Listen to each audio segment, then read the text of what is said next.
पताका उत्तोलन सारी एक स्कूटी जुगे फेरुवा बेले गोटे द्रुतगामी कार धक्कार जड़े अवसरप्राप्त राजस्व कर्मचारी मृत्यु होईछि। एपरी मर्मन्तुत सड़क दुर्घटना घटी ढेंकानाल कामाख्यानगर मुख्य रास्तार जड़ापाल निकटरे। एपरिक स्कूटी को घोषाड़ी नहीं चापी देइछि कार।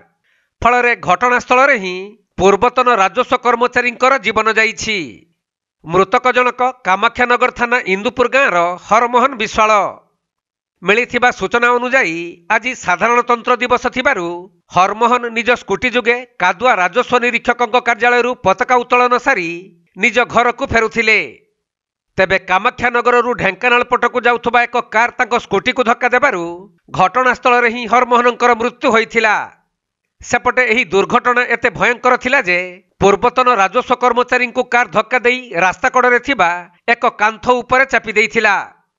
परे खबर पाई घटनास्थल रे कामाख्यानगर पुलिस पहुंची गाड़ी को जबत करने सहित मृतदेह उद्धार करी अधिक तदंत करुछंती।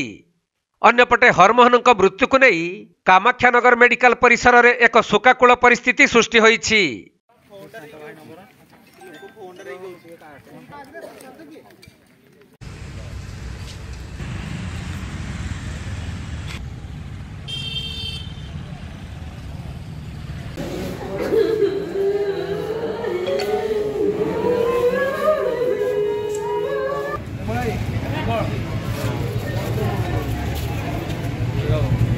ढेंकानाल जिल्लारू असीम अमिताभ शतपथी रिपोर्ट, कोणार्क लाइव।